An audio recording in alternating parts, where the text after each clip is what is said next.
Howdy, folks. Thank you for joining us today. Our webcast is Mission Possible, Monitor IT Protocol with Bob Plankers and Kong Yang. Today's agenda, we're going to cover why monitor, which is a recap of our part 1 in this series of monitoring. And then we're also going to go through mindsets for monitoring. And then we're going to conclude with how to maximize your monitoring, both technically and non-technically. I'm your host, Kong Yang. I'm SolarWinds head geek of virtualization, cloud, practice, and I'm joined by my friend Bob Plankers, who's a virtualization and cloud architect. Without further ado, Bob, take it away. What are we actually trying to accomplish? We're trying to find and resolve problems, hopefully before a customer or a CEO or somebody who really cares notices the problem. We're also monitoring, in some cases, to help us optimize our business decisions. This day and age of cloud and with businesses trying to get more involved in IT decisions and things like that, a lot of the data we collect can actually go directly towards optimizing decisions that the business makes.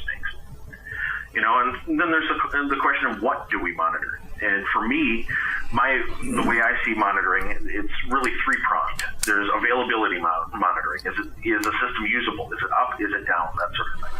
There's performance monitoring. The CEO comes and says, hey, the email system is slow. Is it slow? What's causing it to be slow? Do we have a bottleneck somewhere? That sort of thing. And then last, I see diagnostic and log data as a third type of monitoring, one that's really picking up lately. What logs are being generated? Security is really interested in this sort of thing. So it's these are the three aspects that I'll center a lot of this talk around. And when I'm thinking about monitoring in my own life and with my customers, these are the three sort of prongs we always try to cover as well. Awesome, Bob. So what I heard was three things that we monitor: availability, performance, diagnostic with log data, so forensics aspects of it. And now that you've set the mood of what we monitor, what is the mindset to monitor? Well, I always say that monitoring is a mindset. We have to decide that we want to monitor things well. There's about a million ways. It's kind of like Thomas Edison. There's a million ways to not invent the light bulb. But there's only a few good ways that work for each organization, and it is an organizational thing. There's no recipe for monitoring that's correct for everybody.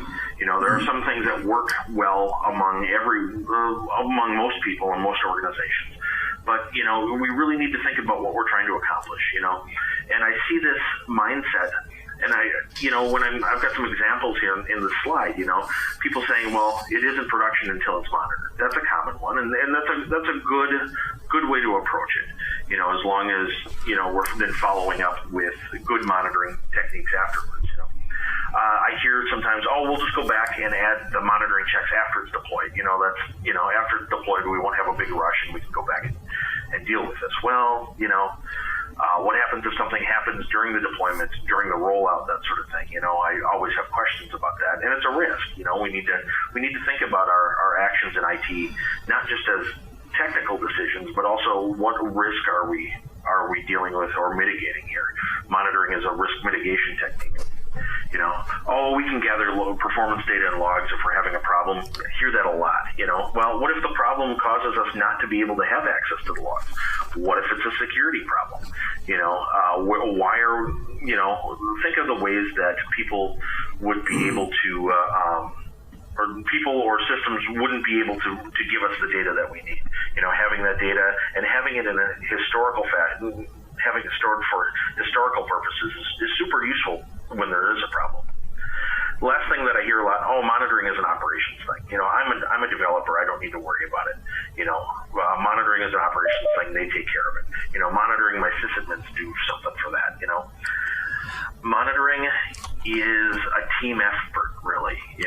And Bob, I love all these 4 bullets, and I'm of the mindset of your first bullet point. It's not production until it's monitored.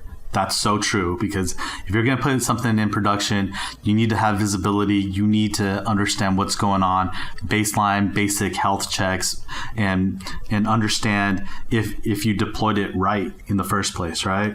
Yeah, sure. Certainly, there's always a learning curve, Kong. So this isn't a one-shot deal. Things will evolve, but yeah, you need something. Exactly. And number 2 and 3 bullet points, we'll go back and add checks. Bad idea. Don't do that. You never do. You move on to the next part. That's right. And then gather performance data and logs after you have a problem. Too bad, too late. It already happened, and you have no logs, no event details to tell you, no performance data to go back and tell you what exactly happened, what subsystem failed, what services failed, or what were the root cause. And that last piece, monitoring is an ops thing. Yes, I hear that a lot with enterprises that are trying to embrace the DevOps culture. You know what? Monitoring is the bridge between enterprise IT ops and DevOps. So, you gotta bridge that gap. Now that you've and you also mentioned that monitoring takes team effort. Can you elaborate on that? What else does monitoring take, Bob? Sure. When we're getting getting our minds ready to monitor, when we're trying to be prepared as an organization to monitor things, and this is all sort of the soft side of things. There's good technical stuff, and then there's the mindset, and we really take both. It really takes both. It takes an investment by an organization in monitoring.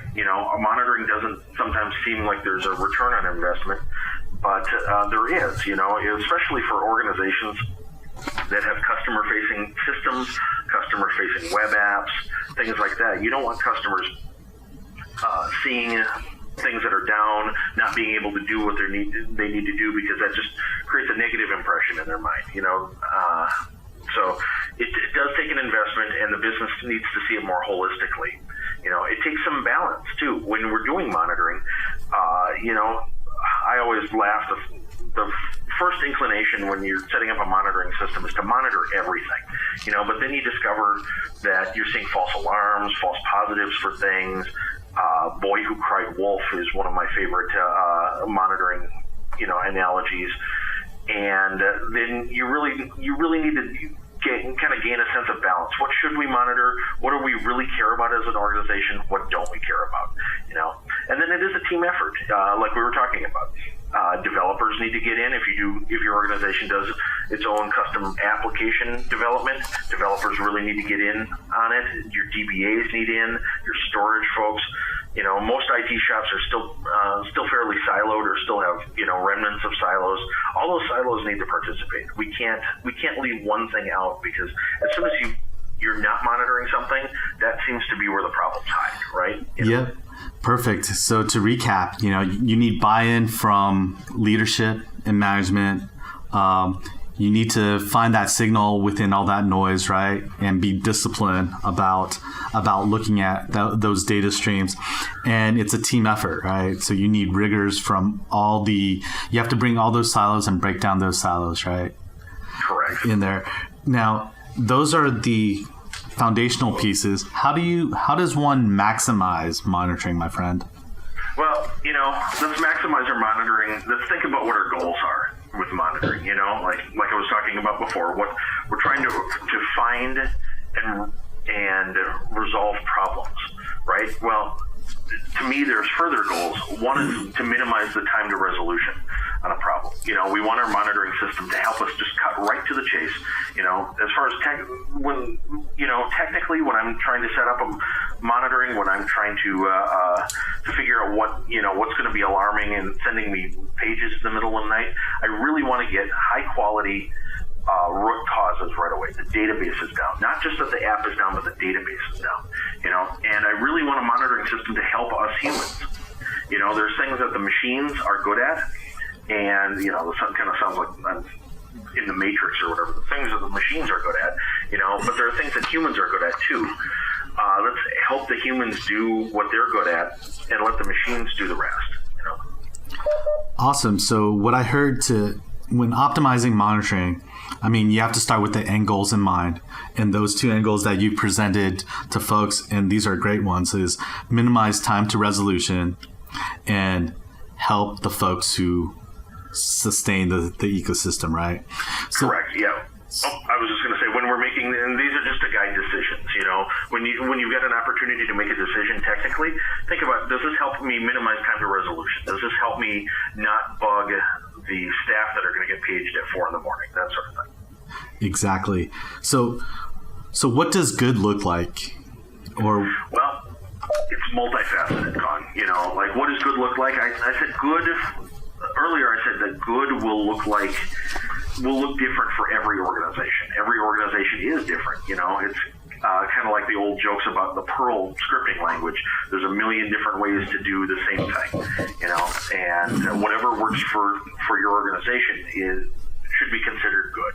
I'm also sitting here thinking of, how pilots describe a good landing as any landing that you can walk away from,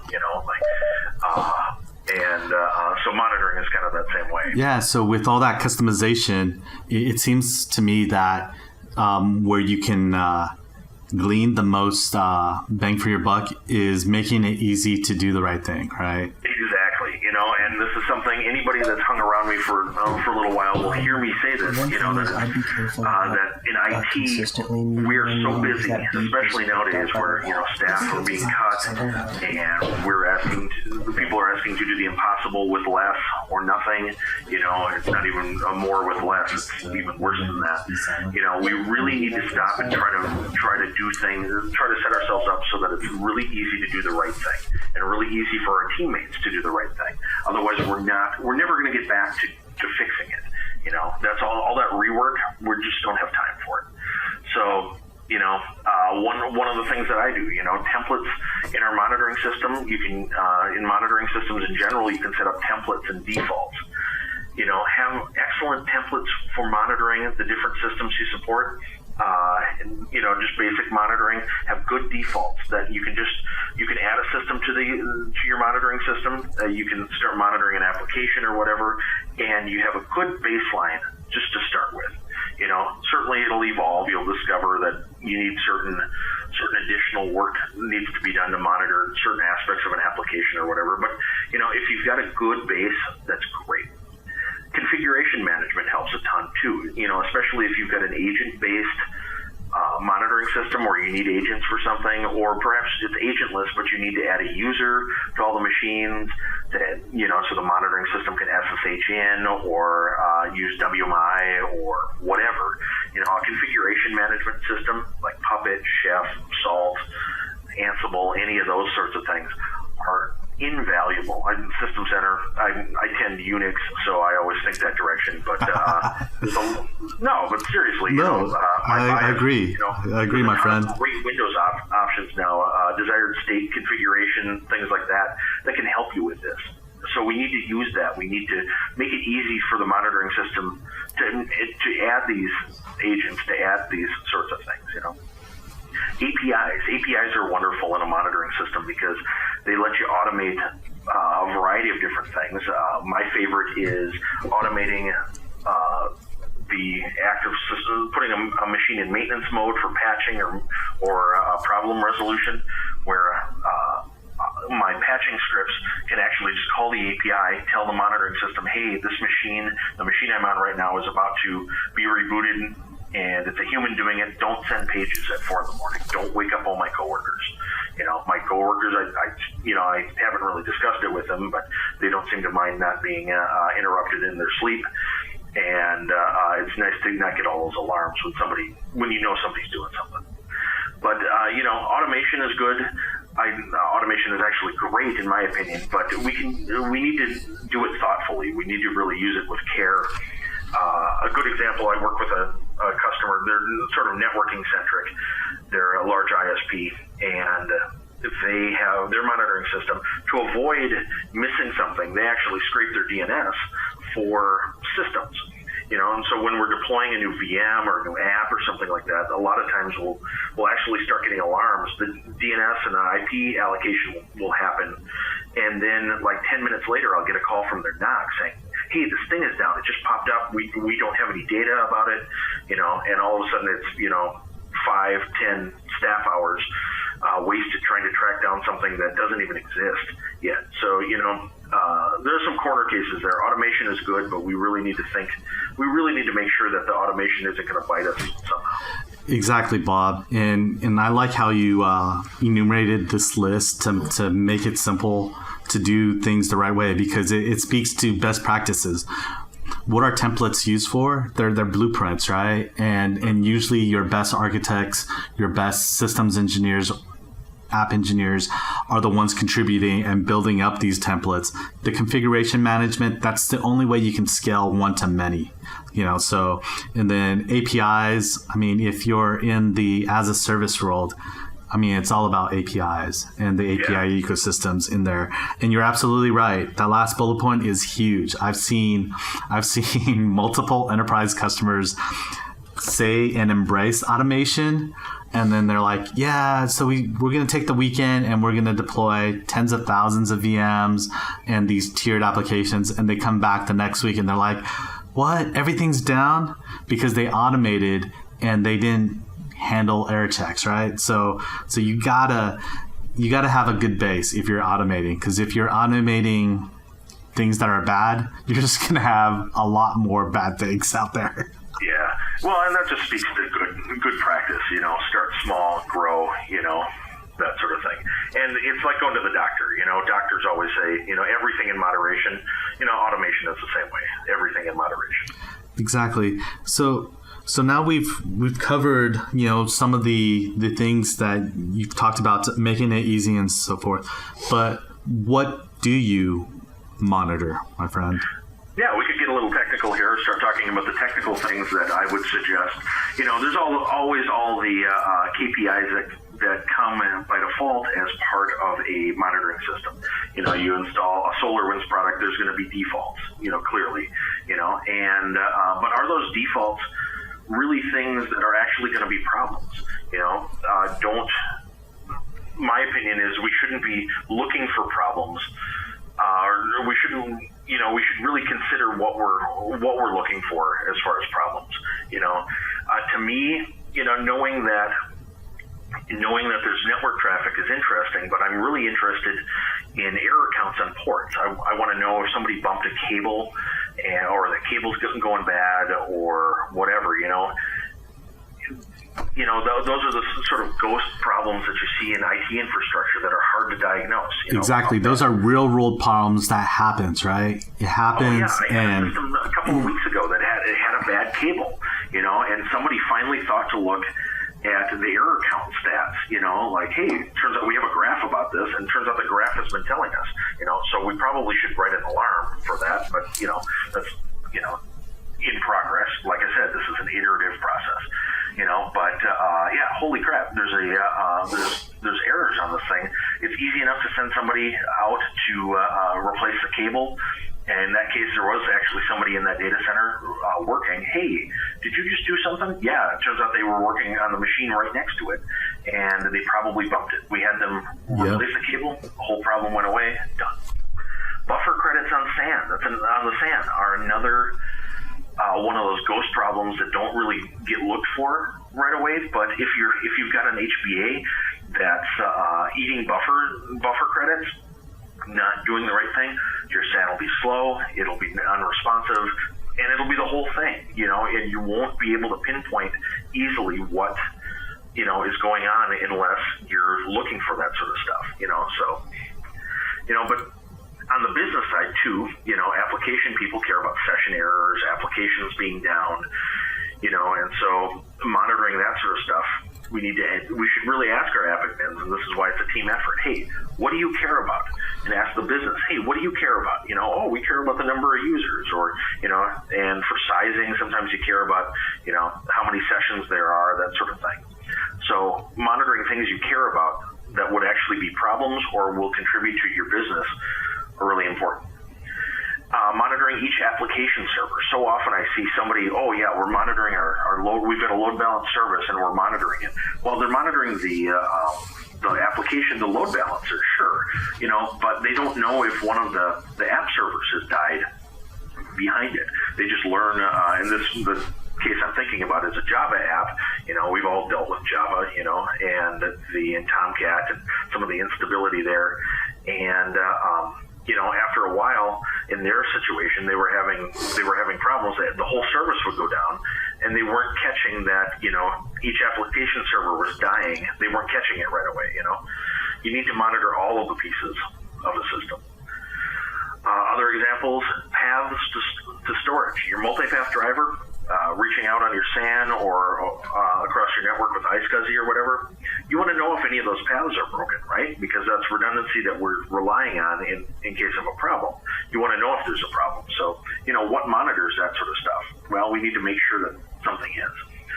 My favorite thing, and I say favorite sort of facetiously, if you ever work in a VMware environment with me, I will disable HA sometimes for maintenance, network maintenance, that sort of thing, and I always forget to turn it back on. And it's gotten to the point I set myself calendar reminders, turn HA back on, And I really just need, I need to write a monitoring check to make sure that it's on. In fact, I was just talking about this yesterday with one of my teammates. What would be the best way to check this? Because I did it again this weekend. Virtualization Manager, my friend, can help you out. You can make script calls. Shameless plug. Has figured this one out, and then my last comment is DR sites. We're not actively using our DR sites, on a day-to-day basis, so it's hard to really tell if something is working or not, but you really need it to be working when you need it, you really need it, right? And so making sure that your DR site is monitored and fully monitored, all of the silos, all of that stuff, Exactly. You got to trust it, but you got to verify that if you do have a disaster incident, that you can recover from that disaster. My friend, you've covered a lot of examples, a lot of performance indicators and metrics to monitor. I mean, that's a lot of data. Is that really necessary, my friend? Well, my next slide, you need, getting back to questioning, do we need to monitor everything? Again, a lot of default monitoring configurations monitor CPU. Do we really need to monitor CPU? Or alarms on high CPU usage, I guess. Do we need to monitor CPU? Yes, but that's a performance graphing sort of thing, a performance gathering operation. I don't like CPU alarms because, they always seem like a good idea, but, you got the CPU and it's pretty much in a binary state. It's either 100% or it's 0. And when it hits 100%, it just means an application is using it, right? So to me, it seems like a great thing to watch, but it's a good example of something that you might reconsider. And then my last comment on what we're monitoring here is, finding the right time for monitoring is important. Certainly we want to monitor before things go production, but when is the best time to start? And that should be when you're doing some project planning. That should be a question that gets brought up. It's important. And do you monitor your development environment or your test environment or your QA environment as well? Certainly gathering some performance stats are interesting, but do you really need alarms on the dev environment? You really want to minimize the false alarms that happen. So I urge people to think about these sorts of things. Absolutely. It goes back to the mindset that you covered earlier, my friend. And I agree with you that monitoring should be discussed in the planning phase. It's got to be a core discipline, in there. So you've covered in the first webcast, you've covered why monitor. You've gone through what to monitor. Moving down these 5-question progressions. How do you monitor, my friend? How? So, who, what, why, where, and how sort of monitoring. Talk about how we monitor.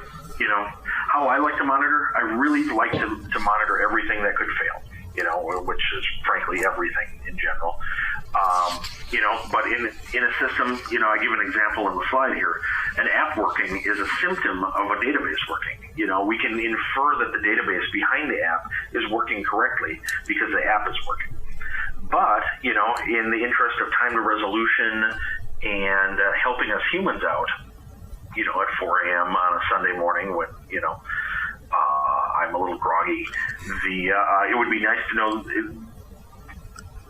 quickly that the database isn't working, and that's why the app is down. So, instrumenting the entire stack, instrument the load balancer, instrument each application, each app server, instrument the OSs below each app, instrument the database, instrument, the storage behind the database, that sort of thing.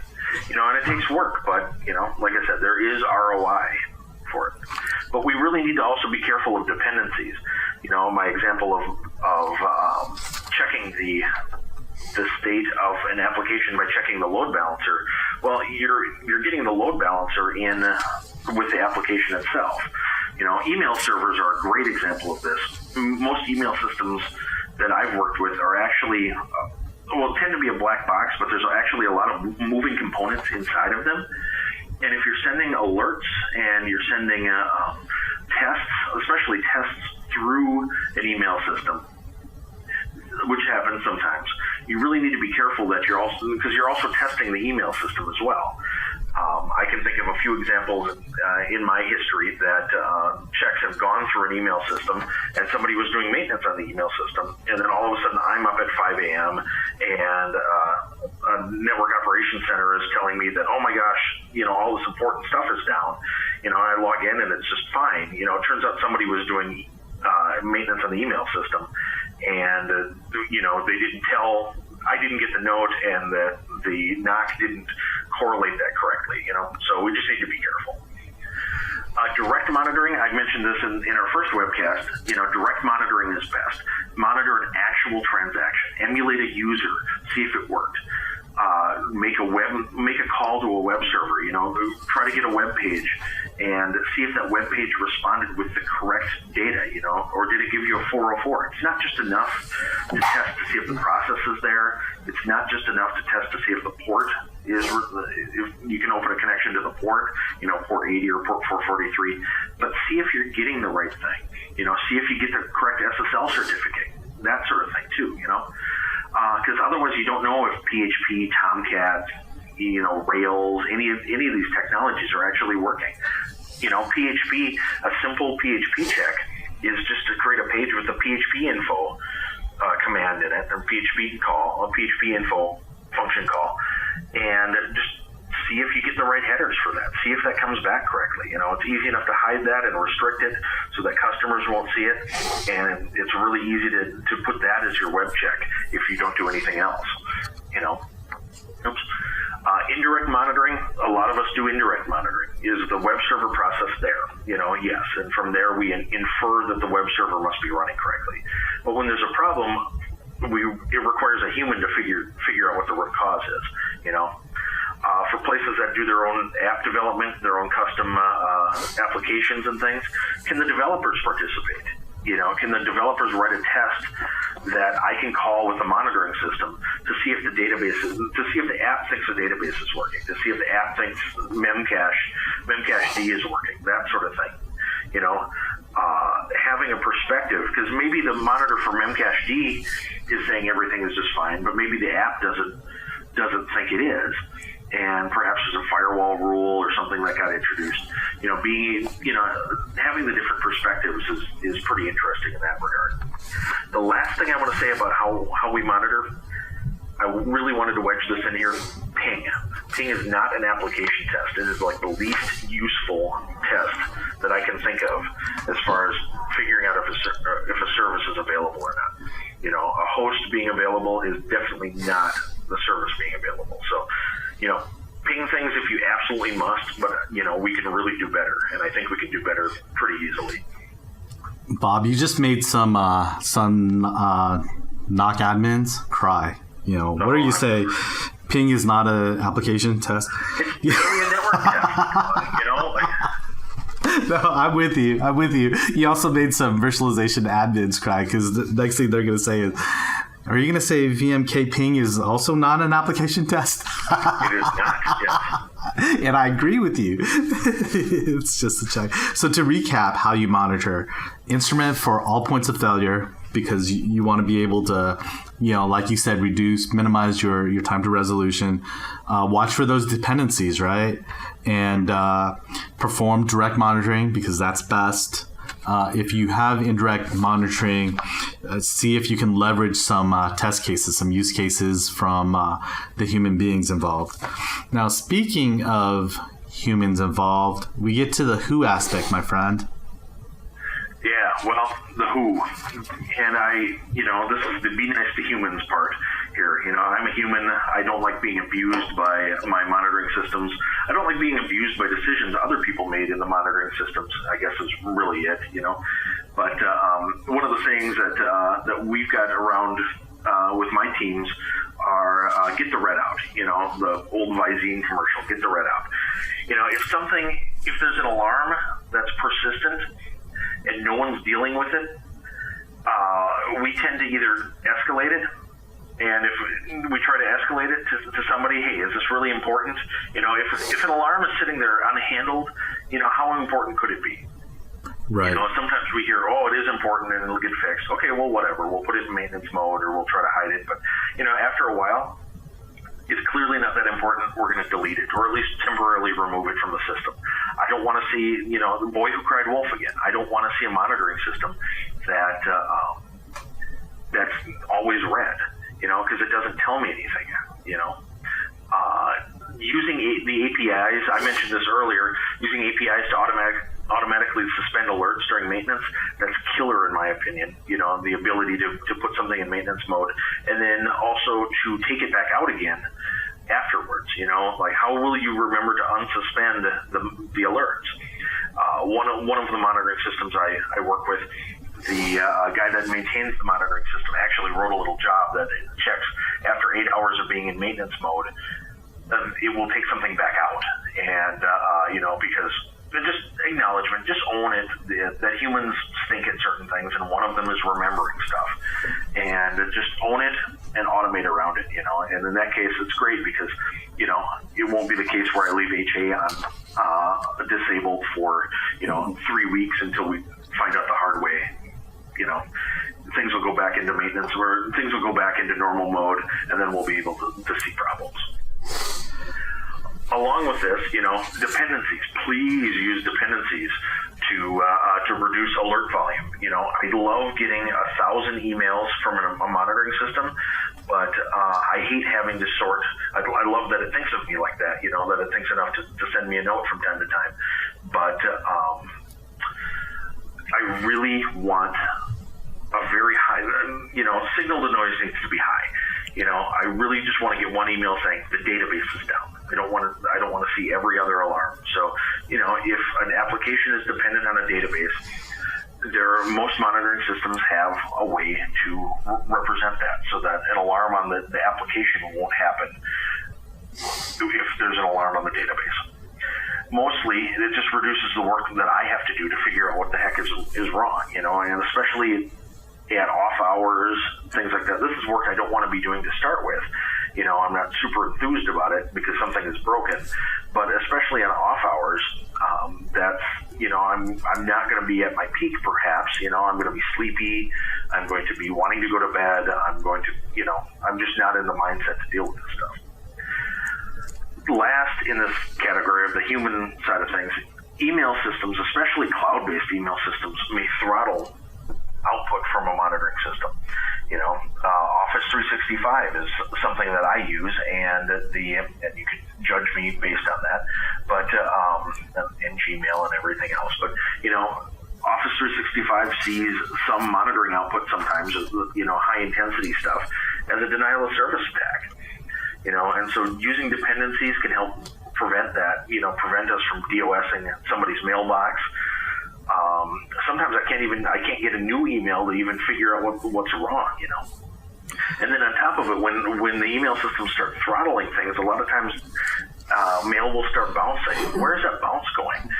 Does that bounce go back to a list that has all of us on it in Office 365, well, now you've just compounded the problem. So, setting up a mailbox that sends things to the trash, the mail from monitoring systems is interesting, but it's never the last word. You never really need that email, because usually you can go look at the web interface to see what's going on. So, you don't need the retries. And that's the other thing, mail stuck in mail queues. You don't need that. I don't need a mail from, 3 days ago that was stuck in a mail queue. Just let the bounce go back to the trash or go to dev null or whatever. Find a way to do that and just discard it. Gotcha, Bob. So what I heard is, when you're minimizing false positives, what I've seen and what I've done is, a lot of it has to do with scripting. A lot of it has to do with API calls. So I'll script my own watchdog functions, error handling functions, so that for situations like, the ones that you mentioned on HA and so forth, we're inundated with a lot of touch points from our roles and responsibilities, and we forget things. So I'll have a check there. If everything's completed with no other errors from my script, I'll go ahead and flip it to maintenance mode, and it's a simple call. So it's just one of those pieces. You also mentioned, yes, dependencies. So most IT professionals, we don't want to be in front of a screen 24/7, right? Everything blurs into itself, unless you're watching Star Wars: Awaken the Force. Then I'll be in front of that screen 24/7. Also, in terms of the emails and so forth, it's no fun getting service tickets and reading through them.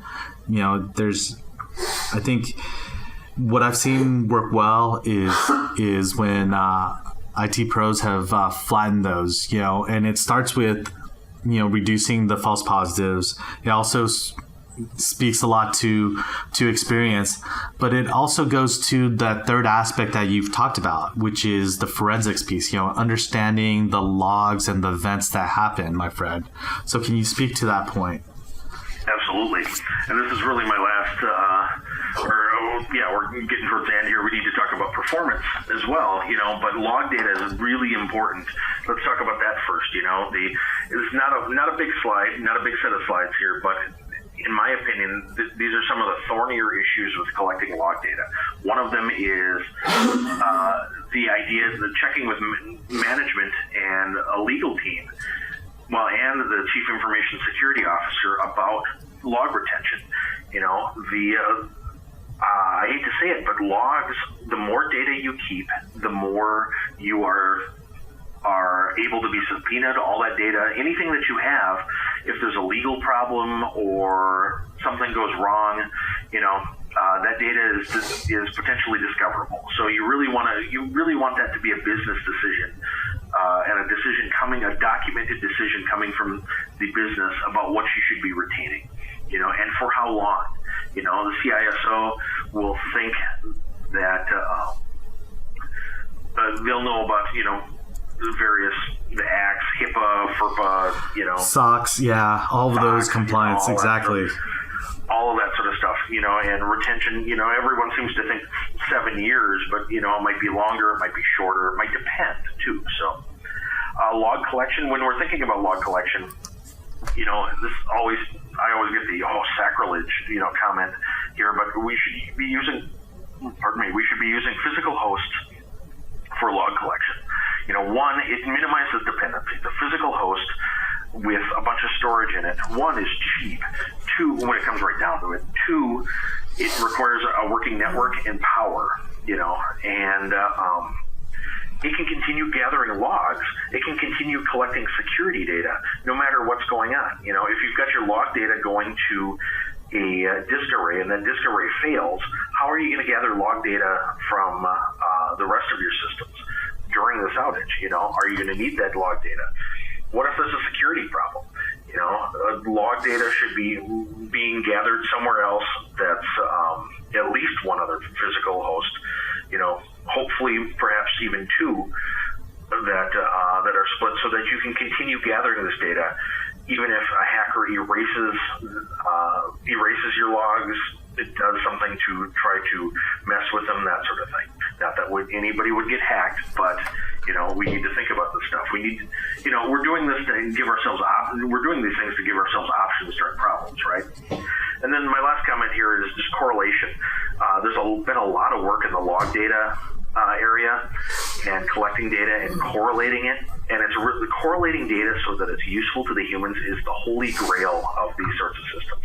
It's one thing to gather it. It's another thing to search it. If you gather it but can't search it, you might as well just quit. Stop gathering it. But beyond searching, if you can correlate it with each other, say system A and system B, the two errors that are coming from systems A and B are correlated with a firewall error, hey, that's pretty cool. That helps us humans jump right to the root cause. Exactly. And that's the importance of log data. I mean, you have all these compliance issues, and then as well as it is the basis for any forensics should you be breached. So if your organization is breached, you'll need log and events that have been recorded over time to see exactly what happened, where, when, who, and so forth. And that correlation piece is huge because back to the signal to noise ratio.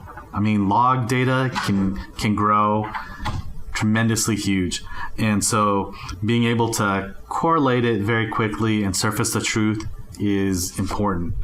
Now, the third aspect that you've talked about, Bob, mentioned is performance data, my friend.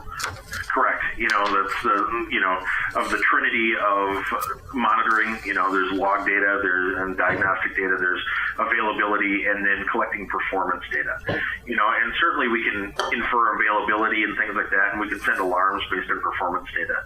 But performance data is one of those silent. I don't want to say silent killers because that's not right. It's something you miss if you don't have it, but you don't know you're missing it until you really need it. You really need to see how much RAM a system was using. You really need to, it sure would be nice to see, what the error count on that port was 3 weeks ago, that sort of thing. And to that end, if we're going to collect performance data, we really need to think about what we're collecting. A good example from my history is a monitoring system that I saw once that was collecting the network interface counters off of Unix systems. So we just had a bunch of graphs that looked like sawtooths, and it was just a line sloping upwards until the server got rebooted, and then it would start over. That's not the right data. That doesn't help us at all. That the network is passing traffic. Yeah, we can figure that out on our own. But error counts, like I talked about before, that's important. Throughputs, throughputs, latencies, all the normal KPIs that would come with a monitoring system, those are useful, and it costs us almost nothing to collect that. So, more data is good in that case. But, let's say we ask our business, we ask the organization, we ask our app developers, hey, what do you guys care about? Turns out they might want to see session counts. They might want to see the number of users logged in. And so we could probably collect that sort of data fairly easily, given that we've got a graphing engine and a way to do that. Otherwise, what I see is a lot of app developers spending a lot of time reinventing the wheel as far as monitoring and gathering session counts and all that stuff. No, just give me the data, and let's figure out a way to get the data, and we can get that into the graphic system. And then, like I said before, we need to instrument everything because, as soon as you don't instrument the network or a SAN switch or something, that's where a problem's going to hide. Or maybe the problem isn't hiding there, but that's what's going to collect the blame at least. You don't have data that says the network switch was working correctly, so therefore we're going to blame you until you can prove otherwise. Well, that stinks, The other big point that I always make is we need to collect this data and keep it in a high resolution format for as long as we can. Because, one, disk is cheap, especially if we're using a physical box for this. We can just cram a bunch of, I think we're up to 8 terabyte, 10 terabyte drives now, SATA drives. We can front end it with some flash, some caching. Disk is cheap for this. But, as soon as we start rolling up the data, I'm going to pick on vCenter here. This is, this is a sample graph, but you'll see this in VMware vCenter a lot. where, this might be a view of the real-time statistics. But as soon as those real-time statistics, as soon as that data falls off into the 5-minute or hour land, it'll start getting averaged out. Yeah. And so, our graph that's got neat peaks, let's say we know we have a problem when we get to 10,000 of whatever this is. There's 3 or 4 peaks here that look like it's approaching 10,000. But, if it rolled it up and started averaging it, oh man, like we look at this graph and it doesn't look like a problem. This graph is useless. And so if we're going to bother to collect this data, let's try to keep it in a useful form for as long as we can. Exactly. That granularity it's like you said, it can be silent and deadly, because if the law of averages is out it's flatlined and you think that you don't have a problem when you actually do have peaks and valleys, that is tremendously problematic. Yeah. Well, especially valleys too. Why did traffic fall off or something like that? Turns out there's a problem upstream or downstream or something like that. Those are useful. Flatline, you can't tell anything from. So, last, not to get all soft on us or whatever, and I feel like I'm betraying my technical roots a lot of times when I talk about all these business things, but it's getting to the point where we really do as sysadmins need to ask the organization, hey, what do you guys care about? We need to ask them. And it may seem weird, and users that I've asked questions like this of, they look at me like, you're actually asking me? And I'm like, yeah, is there something I can do to help you? And a lot of times they don't actually have an answer right away. And then about a week later, they approach me. They're like, hey, could we do blah? Could we graph blah? Hey, yes, we could. Thank you for asking. And it turns into a really good relationship. And, it's nice when people see IT people when there isn't a problem as well, But, so we need to get out there. We need to ask them. We can suggest things, session counts, concurrent users. Don't suggest things that are ridiculous or would make more work for you. But to kind of, a lot of people need an example. You need kind of a straw man to build on. So, and this stuff, this data can be used. We collect this performance data. We can trot this data out. If we're collecting good data and high resolution data, we can use it to do sizing. The CIO and the CFO want to know what it'll cost to take app X and move it completely into the cloud. Well, how do you start? Well, you start by figuring out what you need in the cloud, what machine sizes, what machine instances you'll need. And to do that, you need sizing data. Well, you have that data now. You've been collecting it. We can figure out efficiency. Are we using that virtualization cluster that we bought 2 years ago? Are we using that very efficiently? Can we add more things to it? Are we getting a good return on our investment for the systems that are in our data center or the applications in the cloud? And along with this, reporting is key. If we can't get the data out of our performance, if we can't get our performance data out of our monitoring systems, if we can't get reports out, things in a useful form, it becomes really hard. A lot of times we talk about lock-in. Monitoring systems have lock-in too. And a lot of times I just want to take a bunch of data, pump it into Excel, and do some graphs for a presentation. And a lot of monitoring systems don't let me do that very easily. So picking one that helps you do that and that helps you do it quickly, I think is really important.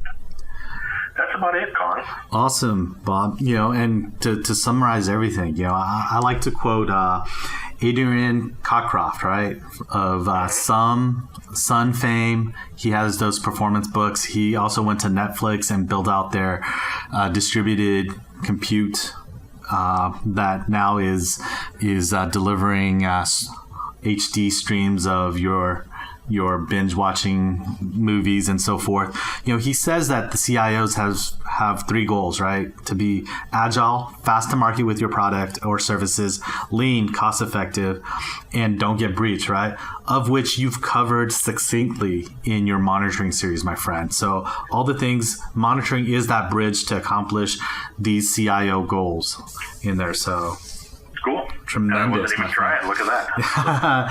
Tremendous, my friend. And if we go to the next slide, shameless plug from SolarWinds, here. what Bob has talked about in terms of monitoring can be accomplished, and we have products that form what we call the app stack that looks at your system's application, virtualization, network, database, all the way through to your web layer, and that is our SolarWinds app stack in here. And I'd like to thank everybody for jumping on and joining us today. Thank you, Bob, for joining us. I did get one question from Twitter, and it's kind of pertaining to a T-shirt that I was wearing at Spice World and at AWS reInvent, and it is the Rage Against the Virtual Machine T-shirt that SolarWinds is having. So to answer your question, if you complete November's Thwack mission on thwack.com, you will get a shirt, a Rage Against the Virtual Machine shirt, which is a very, very cool shirt. So hopefully that answers your Twitter question. And again, thank you, Bob, for joining us. Thanks to all the people that tuned in here. I really appreciate it. Thanks, Scott. Thank you, guys.